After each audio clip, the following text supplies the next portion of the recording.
Okay, hello everybody. So it's 1 o'clock and I think that we should get started. So the webinars are a little bit different, right? You know, not so interactive. So it's like an hour of listening to me talk. My wife would be thrilled.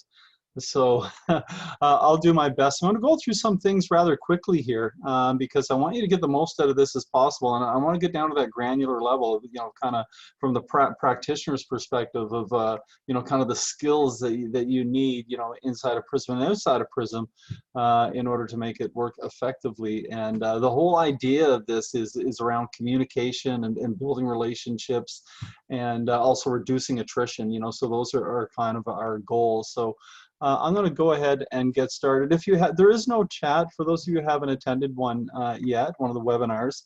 You know that the chat function has been disabled. However, there is a Q&A, and so feel free to use it. I'll try and refer to it throughout. However, it may be difficult, but what I will do is I'll take any questions that haven't been answered, and I will put them into the Padlet at the end. So speaking of the Padlet, I need everyone to go to here, padlet.com/Todd_Podle/Prism. So usually I would just post that in the chat pod so you could click on it, but that's not going to work for us, is it? So I need you to kind of have a browser open, and that way you're not going to have to be recording all these URLs and everything, and anything I'm showing you, you'll be able to kind of click on the Padlet, and then it'll bring you to exactly where you need to be. And everything is in order in the Padlet as I'm going through it. So all of the resources I will be sharing, all of the links that I'll be sharing, you can find on the Padlet. You simply click on them, open them up in a new window so you can see, you know, the entire item or resource, and then we'll go from there. All right. So if you don't have, if you're, you know, calling in or whatnot, that's fine as well. You know, it's not absolutely essential that you have it open, but it sure would help as I'm going through. All right. So with that, let's get started. So just a little bit about me.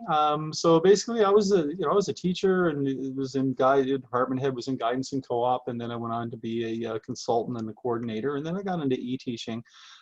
Became a DELC, and hopefully all of you and your boards will know who your TELC contact and or DELC is. Sometimes they're the same person. So I was a DELC for a larger Ontario board. From there, I went into the dark side, became an administrator, and so I was a high school administrator, and I was also the vice principal, so the administrator that was responsible for e-learning. I'm the executive director of the Ontario e-learning consortium, which I'll talk about very briefly because, you know, kind of give you the shtick just so that you know exactly what the OELC is. I sit on the board of directors for the Canadian for Can e-learn, which you've probably heard about. I was an instructional development associate with St. Mary's University down in Halifax, which is, you know, back 2008, 2009, which has got me, which is what really kind of got me into the whole realm of e-learning. Fleming College instructed in their geospatial program. Queen's University, I've been teaching online for them since 2004, and most currently teaching the Teaching and Learning Through E-Learning course. And I see one familiar name in our participant list there of someone who has taken that course. All right, let's move through. So you guys are bombarded with acronyms, right? And I remember when I was first an e-teacher and then a DELC, just trying to keep it all straight. So maybe I thought I'd just spend a second on this slide. So obviously, you know, we've got the Ontario Ministry of Education, and underneath that, we have a branch of the ministry that's referred to as TELO, which is responsible for e-learning in Ontario, and they have a manager, which is Kathy Blacklock, who's absolutely wonderful, and education officers, Paul Hadela, you guys probably know in your region, as well as Carrie Huffman, and of course they all work with your TELC contacts, one funded for every school board in Ontario. So they work, you know, directly with school boards as well. So not on the other side, we kind of, our work as e-learning consortia, there's basically three of us. There's the OELC, which is us, and there's the OCELC, which is the kind of the Catholic version of our consortium, and there's oh, that's spelt wrong. It's supposed to be Cablefo, which is the French consortium. So those are the three big consortiums. And so we would be the largest, and I'll talk about that in a moment. So, basically we have a chair, which is a system administrator, typically a senior system administrator who's the chair of the OELC, the executive director, which is myself. We have an executive committee that consists of 5 people. We have our members, which are typically system administrators or administrators within the various school boards that are part of our membership. And we have our operations group, which is our largest group, which is our e-registrars, our TELT contacts, our DELCs, etc., and our IT people. And so we mostly work with e-administrators, so any administrators who are responsible for e-learning. The DELCs, which I already mentioned, are sometimes the same person as the TELT contacts and our e-registrars. So maybe that, I don't know if that muddies it, but hopefully it doesn't. So we originated in 2006. We have 25 school boards. We do have public and Catholic boards in our consortium. We have large boards, small boards, urban and rural, and from all across the province. So why do we have a consortium? It's the whole idea that a single school board can't offer all of the e-learning course options that are needed by all of its students. So pooling everything, we end up with a lot of course options, a lot of flexibility, and allows boards to kind of, if there's any administrators in the room, allows schools and boards to decrease the number of part-time students by offering more flexibility in course options for students, to bump those 2-period students up to 3 so that we get full-time FTE and funding. We work on the whole concept of balancing ins and outs. So the students who are leaving your board, not really leaving, so the students in your board who are taking courses outside of your board is equivalent to the number of students from outside of your board who are taking your courses. And because we do that, we don't actually have to worry or manage any type of complicated invoicing and whatnot, which I believe now is $769 if you're using the seat reservation system provided by the ministry, which is fine as well. But it just adds another layer to it. And of course, the best part of our consortium is we have pooling all of our expertise, best practices, tools, and resources, so people aren't really reinventing the wheel and are being able to benefit from the great work that's being done, and resources that are being produced by colleagues from throughout our 25 different school boards. So there you go, a little bit about the OELC. It's not just regular day programming. We also have summer school e-learning, which has exploded this year, which I'll talk about in a moment.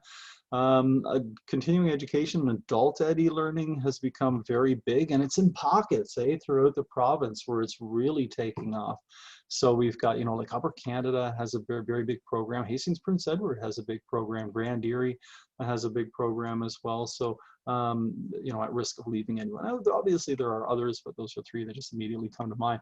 And we have special programs like credit recovery and PLAR as well. So the OELC, what makes it unique is we have a very powerful, and that's why you guys are here today, a registration, communication, tracking, reporting, and data system. That's exactly what it is. That's what it does.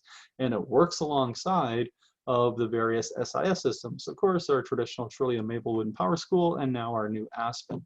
And we have Peel, if there's anyone, Peel probably not, has their own SIS that they use. So we meet regularly, obviously. We have our operations group that kind of works right at the ground level, at the procedural level. We have our members, which are our system administrators, and they each hold the vote for their member board when we're voting on things like policies. And they meet as well as required. And we have our executive committee, which kind of looks after everything, and they're elected biannually. So we have a chair, vice chair, secretary, 2 members at large, etc. And of course, we have PD, regular PD, and through our meetings and whatnot, and then also our conferences, which you may be aware of being full. So just to give you an idea, this is how much e-learning has grown, So only a few years ago, we were about 8,000 in the consortium. And then, last year, or for this current year, we're up to just shy of 17,000. 32% of the students were actually taking courses at a board, but we still have those very high wait lists, right? And now with mandatory e-learning, with an opt-out clause coming in September, we're hoping that we're going to be able to manage these wait lists. But we'll see. It all comes down to the ability of boards to be able to to provide programming in the form of e-learning. Summer school has exploded. Obviously, you can see we've gone from just over 5,000 to last year we had just over 12,000. I ran a report this morning. We're just shy of 30,000. So we're getting close to tripling from last year. So there's, you know, obviously with the pandemic and COVID-induced learning, and you know, it's basically the only option. Our face-to-face programs have been shut down, so our students are turning to e-learning delivery for summer school. So a little bit about that.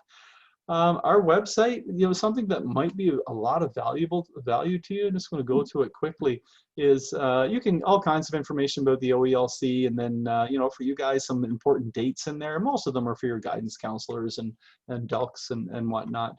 Some information about, you know, our events such as Bolt, etc. But I subscribe to a number of blogs and whatnot. And when I come across something that I think is really valuable, I post it up here. So let's say, for instance, you want to do you're searching for some information on community.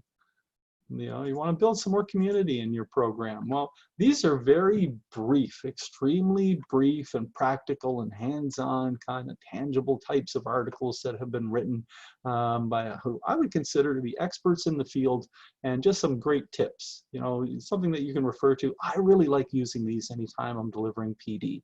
Kind of go to these to see, oh, you know, I never really thought of that. So that's there on our website. Just want to go back to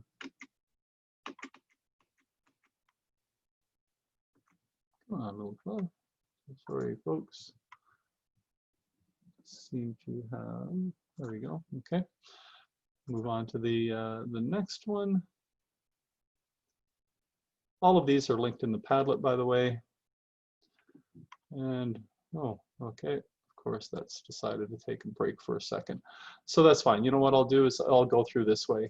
So that's our website. Then we have, you're all members of OELC boards, you may or you may not be. If you are a member, then you have access to the OELC member site. You just have to request access through your DELC, your telecontact.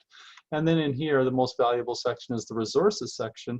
If you're really bored, you can look at our meeting minutes and our OELC documents, which are, you know, constitutions, regulations, policies, whatnot.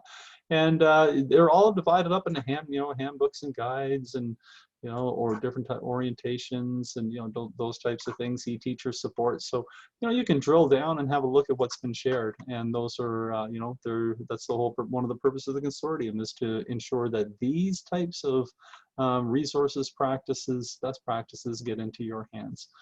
A lot of it is aimed at DELCs and whatnot, but there are some things in there for e-teachers as well. Then we have Bolt. Unfortunately, we had to cancel Bolt, but we are looking to move it to a some form of virtual presence.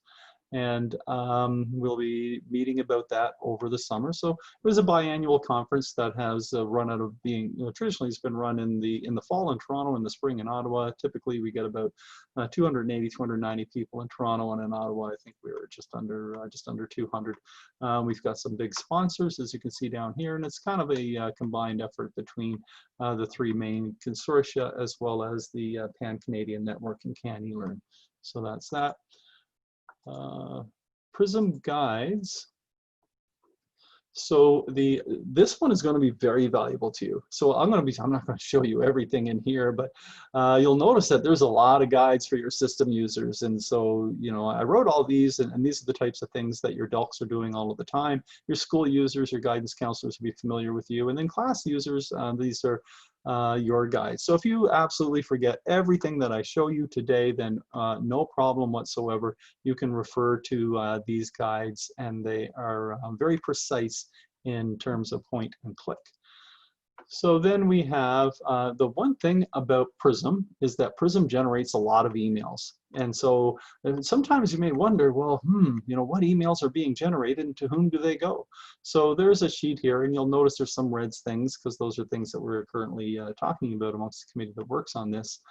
And so it'll show you all of the different emails that are triggered by events in PRISM and who the recipients are, and where those recipients are named. Okay, so your DELCs are very familiar with this, but it may be something that's valuable to you as well to see what communication is being sent out. All right, so let's just want to go back here, make sure that I covered everything.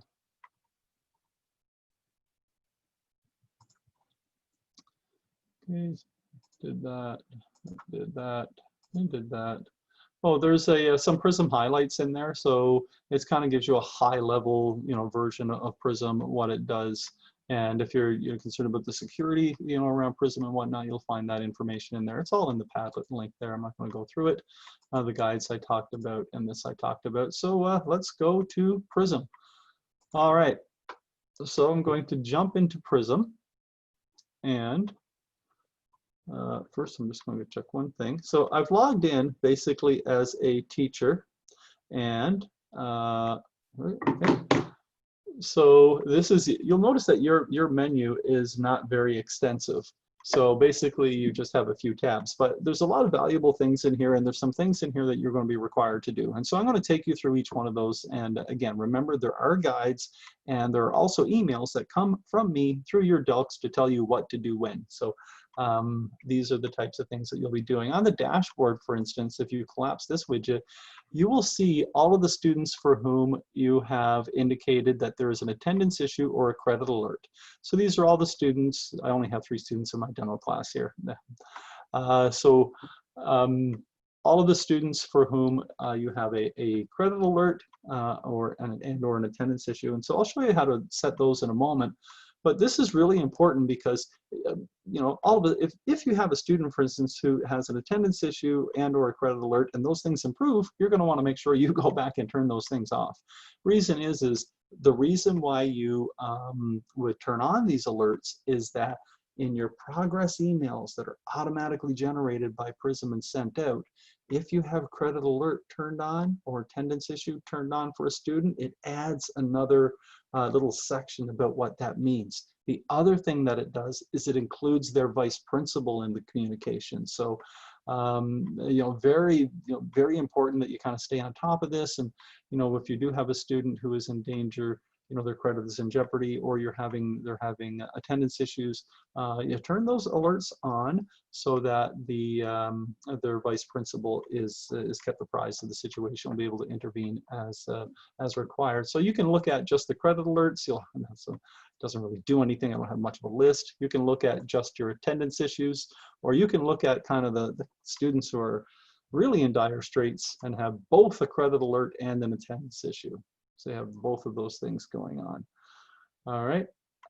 Okay. And you can drill down by semester. So if you just wanted to look at one particular semester, you'll be able to do that.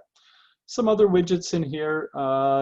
This is a notice to guidance counselors. Here's a link to the guides that I was showing you. If there's ever an issue that arises with PRISM, I would say you'll reach out to your Delk first, and then if they can't help you, you can report the issue in here, and that goes to the support team at JIC Design, and they'll be able to look after it. Some of the recent updates, and then PRISM request form. You can't make PRISM requests, however, someone in your board can. So there's one person named in each board. If they want a feature enhancement or a new feature, you get in touch with them. They'll consider whether or not they will put it in as a request. That request goes to a committee. The committee vets it and prioritizes, determine if we have funding, and then we'll proceed as required.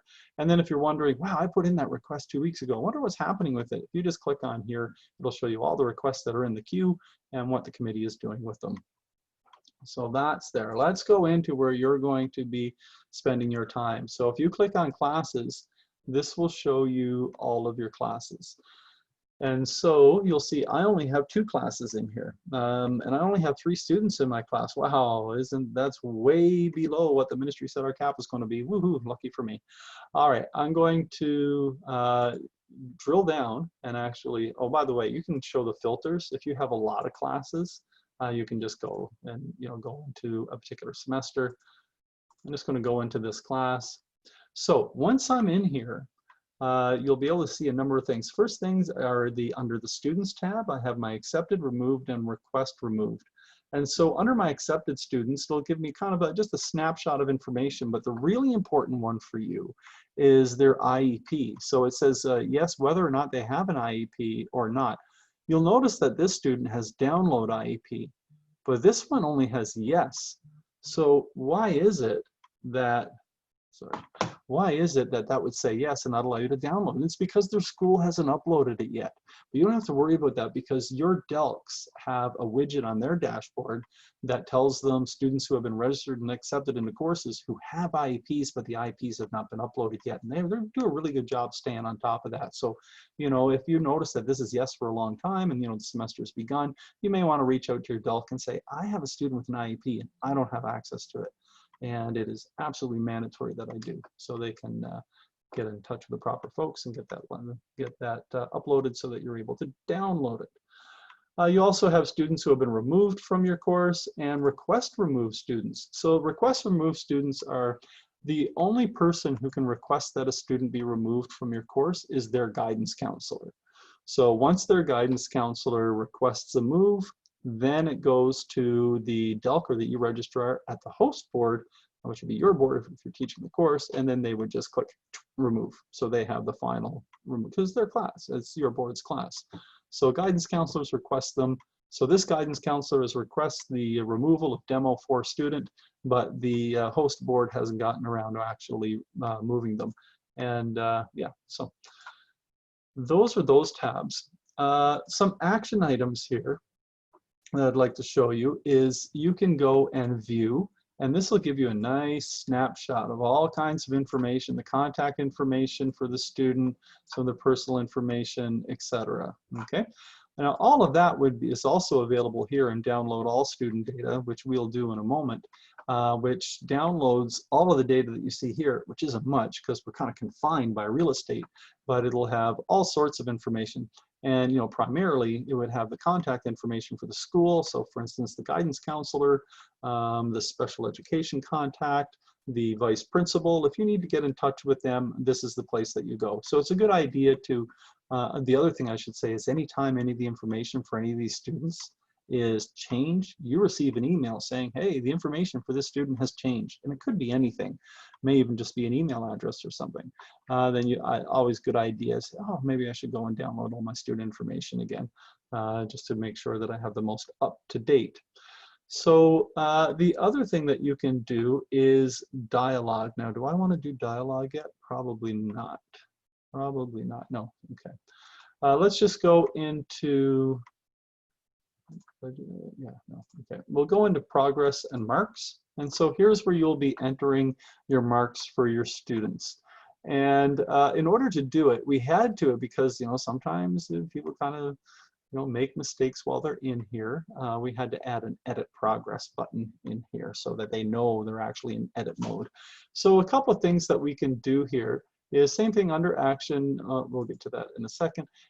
You can see their OEN. Not that you would really need that. You can download any reports that you've uploaded. So these, and I'll show you how to upload them in a second. You can see whether or not you have a credit alert. So I'll show you how to turn those on and off, and the attendance alert. I'll show you how to do that as well. It brings over the total number of absences from another tab here called attendance, and then you can look at the comments. This is important. If you just hover over the eye, it shows you the latest comment for that student. And so it's important to know that when you go to send a progress email, that is the comment that's going to be sent along with it. So what you may want to do is, you know, you can also click history, and you can have a look at all of the comments that you've entered in here, you know, as the student's been progressing through your course. And you'll want to make sure that your latest comment is, you know, the most accurate, but you always have the option of sending no comment. Okay, I'll show you how to do that in a moment as well. So you can look at the history, which is good. It'll show you the last time you've actually updated, you know, you've actually updated any progress for the student. You'll see I made an update today for all these three of these students, and the last time an email was sent for this student. So it's been, you know, it's been quite a while, and it varies by boards. Ottawa Carleton has 3 teachers send out progress updates every week, whereas other boards may be a little more intermittent than every week. So to edit any of this, you would simply put it into edit mode, and then, you know, you can change the engagement. And there are different levels, and it's important to know that each one of these levels of engagement comes with a descriptor, and those descriptors are contained within the progress update emails that are sent out. And if you're wondering what those descriptors are, they're down here at the bottom. Okay, you'll notice you can put in an NM for no mark, and I now, based on the latest ministry announcement, you can use I for grades 11 and 12, I's being incomplete, and a mark between 0 and 100 are the acceptable values for these fields. So you were in edit mode, and you can go ahead and make changes, whatever that you need to do. Credit alert, this is where you turn it off and on. Okay, and the attendance issue, you don't turn that off and on here. I'll show you where to do that in a second. So we can go in and for this particular student, demo 7, we can give them, let's give them a final mark. Okay, so they improved. Wow, well done. They went up to 64. And you'll notice that they don't have an actual midterm final report. I haven't put a final report up for any of these students, which is okay. So, because I'm going to do that now. So there's only so much that you can do right here on the screen. So you can change the level of engagement, you can enter marks, but what is it if you want to add the comments, you can see them, but you can't really add them. So what I'm going to do is I'm going to do some of this stuff. So if you go over here and then just, you can click add comment or you can click edit. It doesn't really matter. I'm going to go into edit. Because that's what I want to do first. So you can put in, just as we did before, change the level of engagement, change the grade, and then we can upload a report. Well, I have a midterm report for this student, so I can just go ahead and it has to be a PDF. I can go ahead and upload it. So that's there now, and there's really nothing else in here that I want to do. I can click save. Okay, so now the report is there, it's available, and it's going to be attached. When I send out a progress email, what it does is it sends out all this information, the level of engagement with the descriptor, the most recent marks, any attachments, which are the reports. If you have a midterm report, it's not going to send both, it'll just send the midterm. If you have a final report, it'll just send the final report, not the midterm, so always the most recent one. And the credit alert also has a descriptor. The attendance issue also has a descriptor. And remember, the vice principal is also included in that correspondence. Brings over the total absences, et cetera, et cetera. So what I want to do is I want to add a comment. And so you'll see that I don't have any comments. It would also show the comment history in here. And I don't have any comments for this student. So I'm going to put one in. So I'm going to go ahead and so that you don't have to see me type, and then I'm going to go ahead and just submit that comment. Okay, so the comment is submitted. I can go over here, I can see the comment, I can see the history, and I only have one. I can edit or remove that comment, etc. Now, if I want to send out a progress email, I can do it for the entire class, or I can just do it for the one student. So if I hit progress email, what it's going to do is it's going to give me a preview of what it's going to look like. Okay, so there's the preview.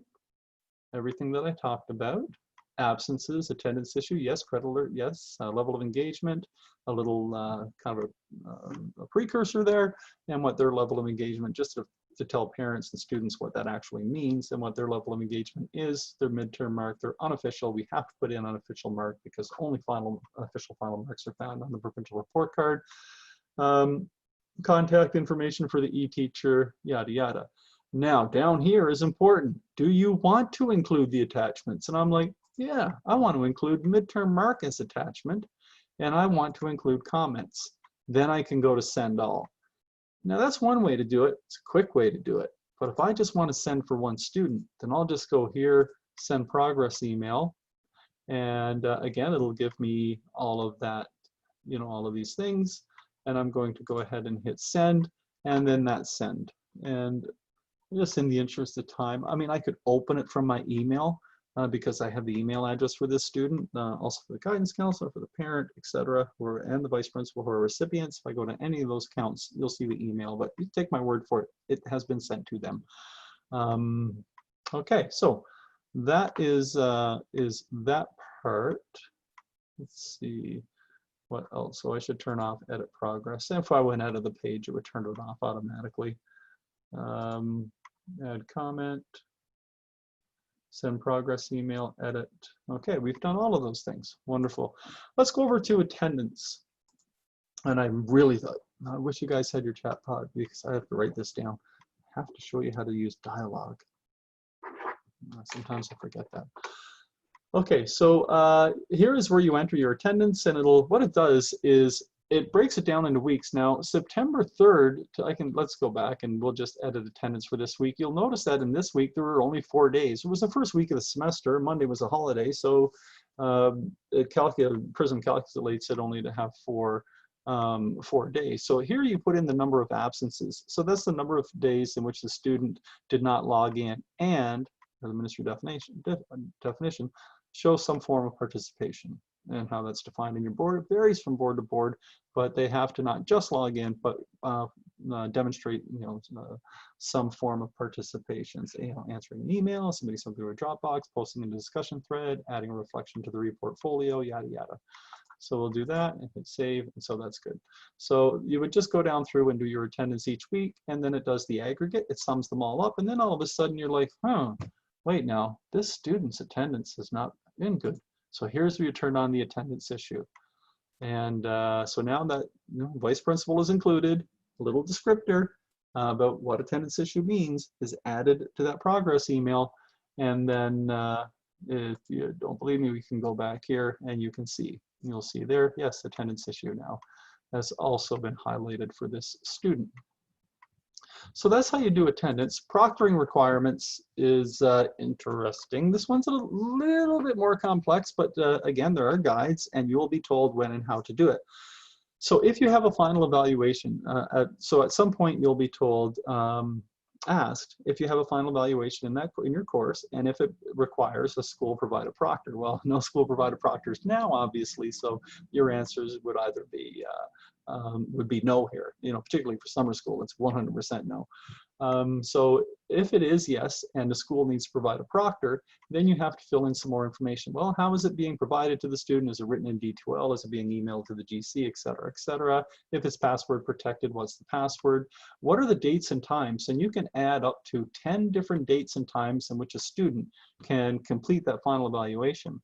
And then what the time hour or what the time limit is. Now the great thing is this is going to generate something to their guidance counselor, which is so cool, better than it ever was, because now guidance counselors can see for each of their students, these are the ones who are having final evaluations that require a proctor. These are the times that I have available.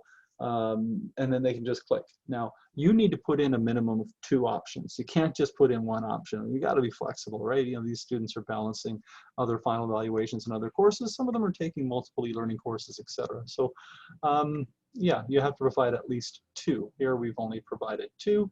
And then some information, what are they permitted and what are they not permitted? How do you get it back to the teacher? How do you want to receive it?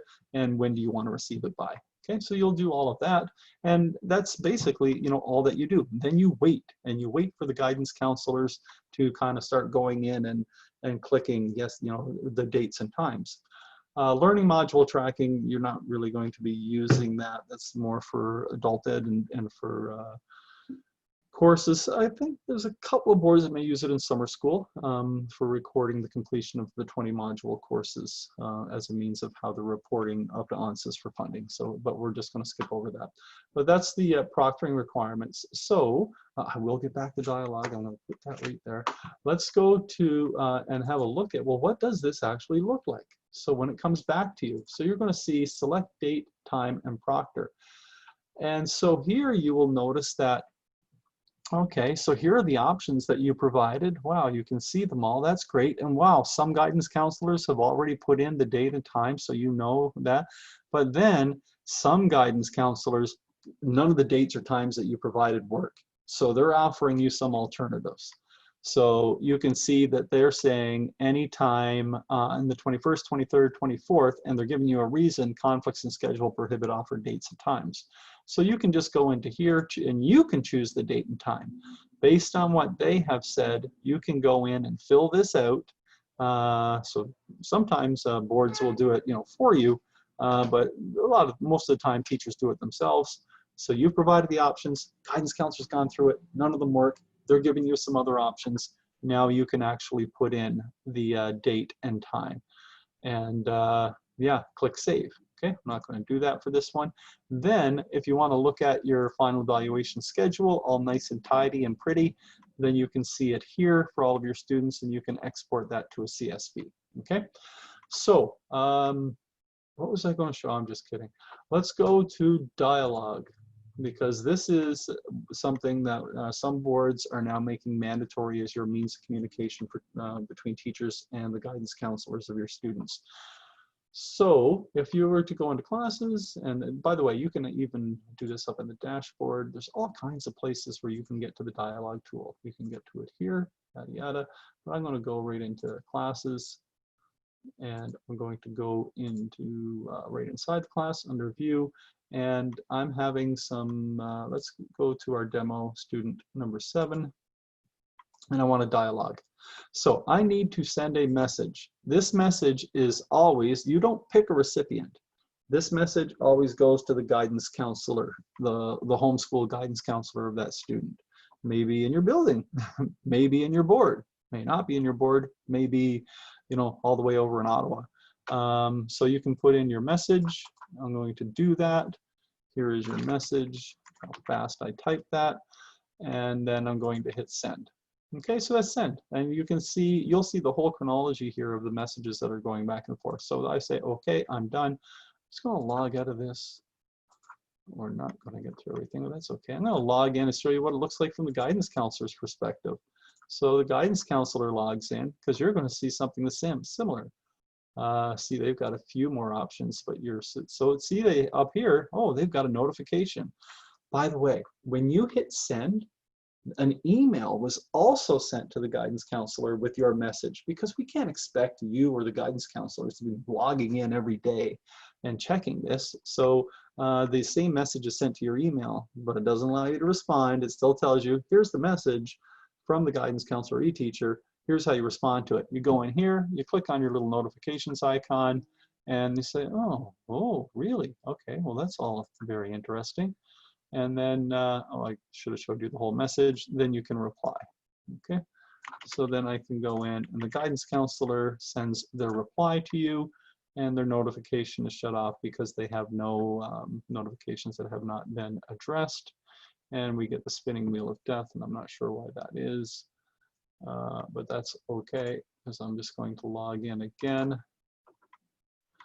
as the e-teacher. Oh, something else I should show you too is that you can change years. I'm not sure if you knew that or not. By the way, I really hope you people can hear me. Then I haven't been speaking for 37 minutes. That's always the weird part of webinars. Okay, you'll see now that, oh, you should have received the notification. My bad. I'm not really sure why that was didn't get sent. It's been working perfectly, but maybe I just didn't give it enough time. But there would be a notification up here. You would click on it, and then you would be able to enter into the dialogue with the guidance counselor going back and forth. So a very effective way. Like I say, some boards are making it mandatory, and I think you'll see a movement toward that in the future. Changing school years, I don't know if you could notice that, you know, you can switch from year to year inside of here if you want to go into your courses for next year, for those of you who are, you know, teaching in multiple years, rather than logging out and logging back in.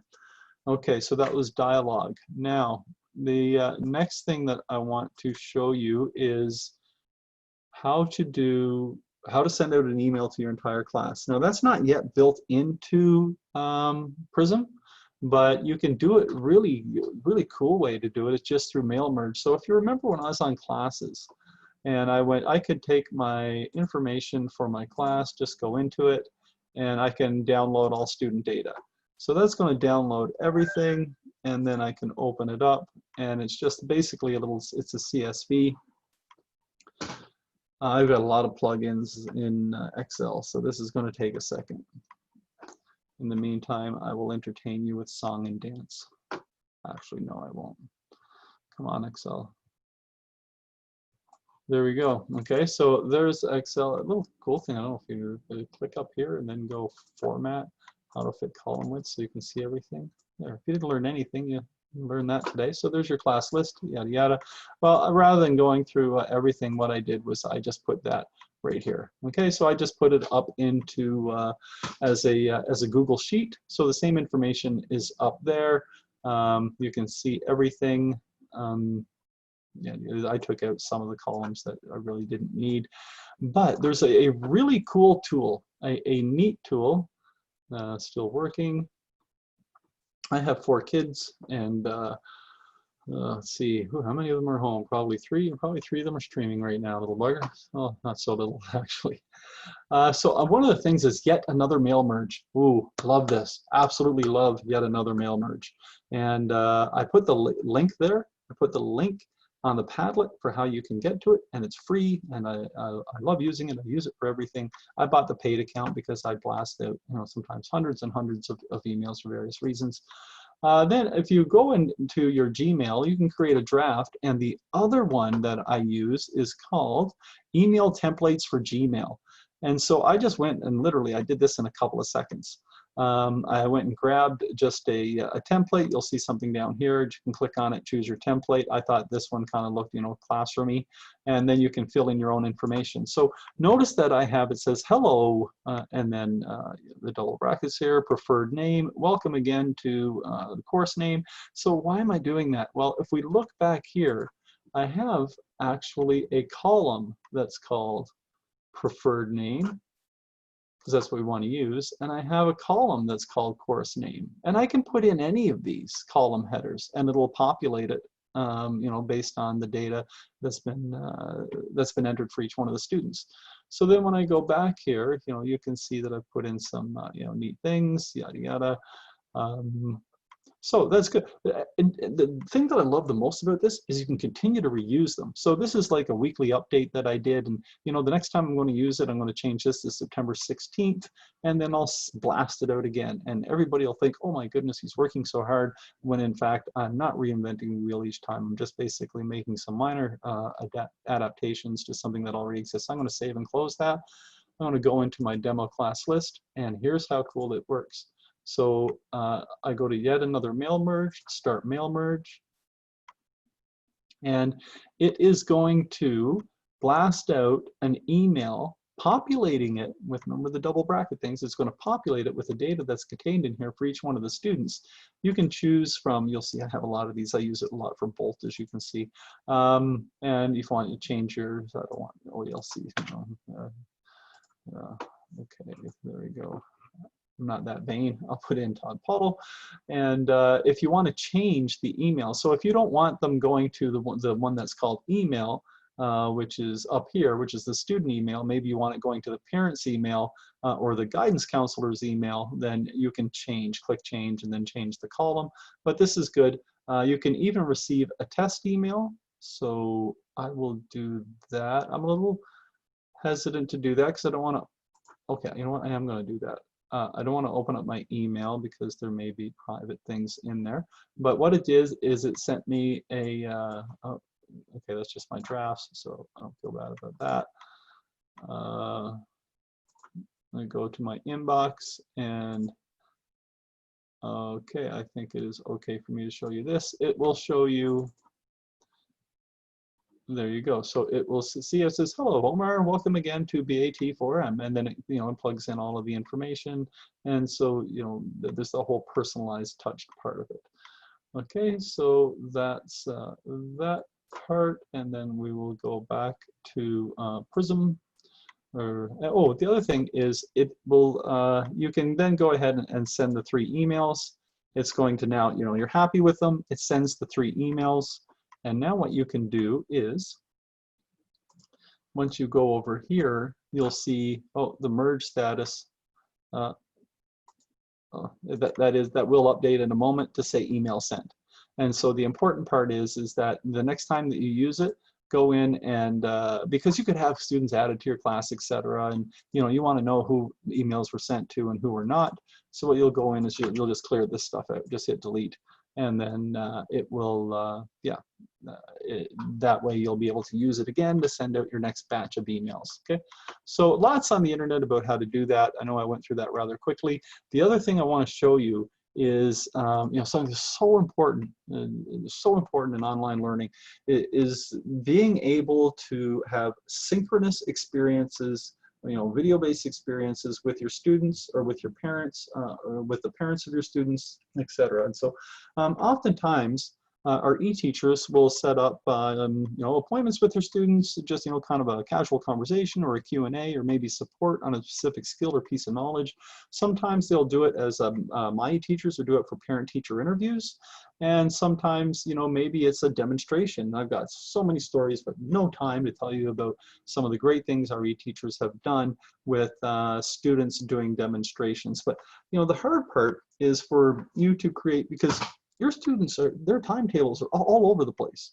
And so what you need to do, or what you can do, is just set up appointment slots. And this is so great because it takes away so much work from you.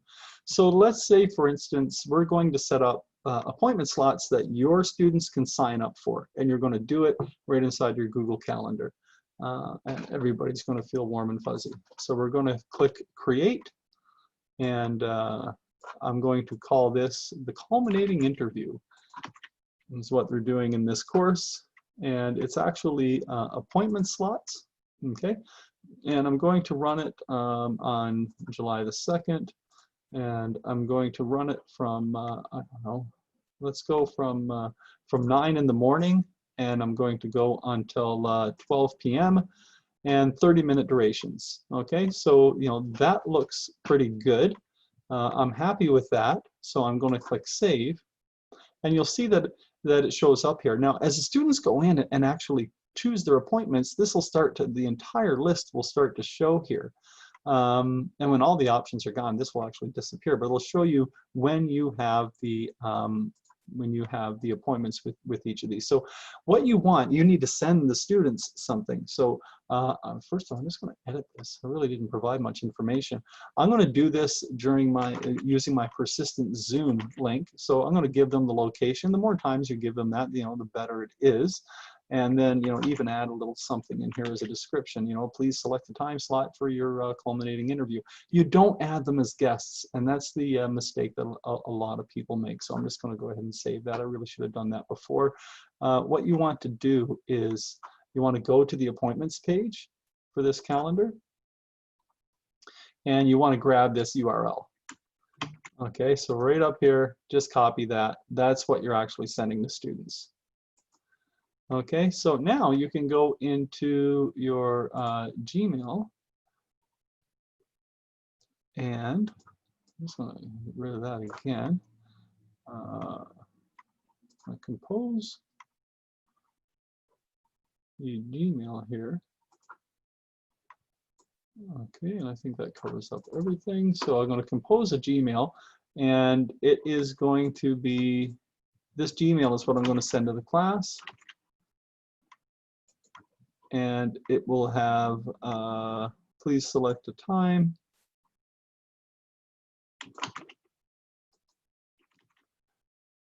And it'll have a URL, which I no longer have. It's in my calendar, but anyway, you would just paste the URL in there, and it says, please click here on the URL. It'll provide them with the times, and my type A is getting to me here. I really need to put in that URL. I need to minimize some of these things. Oh, go away. Okay, I have to go back to my calendar. So I really wanted to show you this the whole way through, and I was going so quickly that I forgot to kind of leave the, I forgot to paste that URL maybe somewhere else.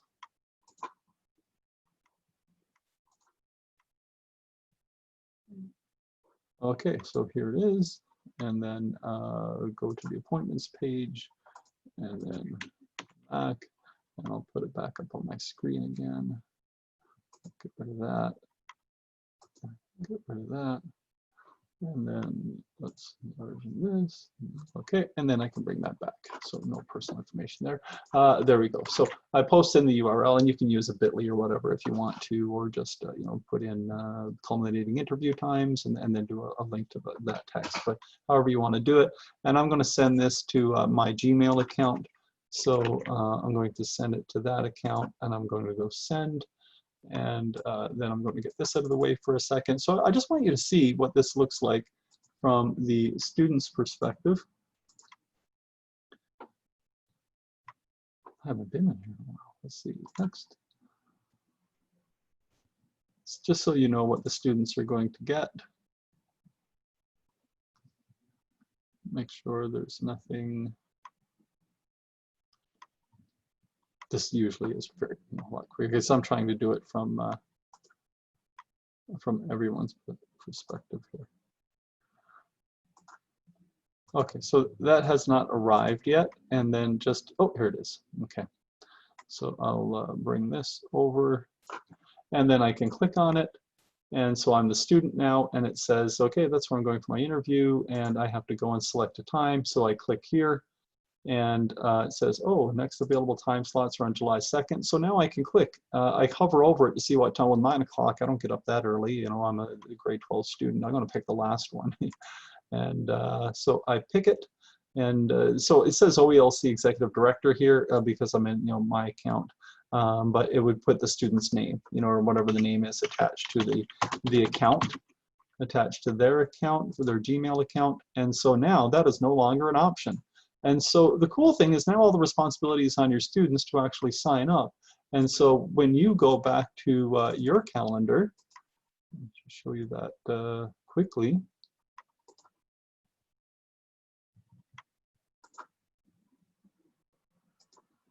Signing in and out of all of these accounts does not make this any easier. Then you will see that right here, oh, at 11:30, I have my interview, and my interview is with Todd. Okay, and so that's, you know, that's basically what it does. It will allow you to set your appointment slots for, you know, and then blast out an email with a link to the appointments page, and then they can choose the dates that work the best for them. Okay. So that's that in a nutshell. I want to move on here. I know we don't have a great deal of time left, and again, if there are questions, I will be able to answer them in the Padlet following our time here. Okay. So, all right, let's go back to. So there's another Padlet. This is, I run an entire, it's a half day type of thing about lowering attrition in e-learning. And I showed you some things there that all kind of focused around communication and how you can do a better job or use the tools that are available to you in PRISM and some outside of PRISM in order to you know, communicate with your students. So the program that I developed is called Teaching Online, Hoarding Frogs in a Wheelbarrow. We don't have the time, obviously, in order for me to go through the entire program, but I want to give you at least the resources.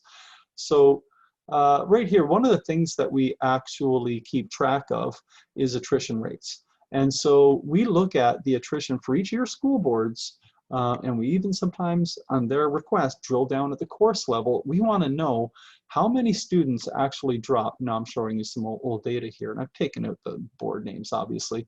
How many students have been removed from your courses? So how many students dropped your course before September 23rd? And often that has to do with registration error. Maybe the student, or the student wasn't suited to e-learning. It was a registration error. They've been accepted into another course, you know, perhaps in the building or another e-learning course, those types of things. So, you know, those we understand. But then obviously we want, you know, we look at the ones that drop after September 23rd.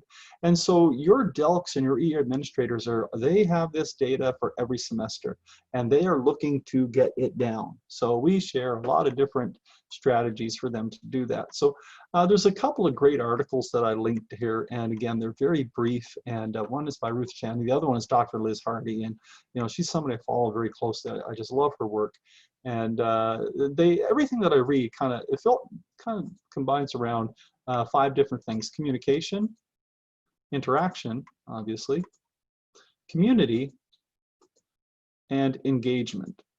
And of course also support. So those are the 5. So what I did was I designed, we're not going to do this. I was going to ask, how do you keep your frogs in a wheelbarrow right now? We don't have time for that, but it's just a little thing just for me to get an idea of what you're currently doing. I'm just going to go ahead and move to the next slide. And then there's all sorts of different quotes here from the experts. I'm going to fly through them because I want to get right to, and all of this is will be in the Padlet. So if you want to read these various quotes about the things that I've already talked about, and the last one being support, assessment, classroom management. So right here. So this is what I did. I needed a place for me to put everything that I have learned. So I had either learned through professional practice in my various portfolios. I have learned from people I've worked with, you know, over the years. I've learned from members of our consortium, our e-teachers, our DELCs, our TELC contacts, our e-administrators, the DELCs and the e-teachers and the e-administrators for my own school board before I moved into this portfolio. I needed a place to put everything.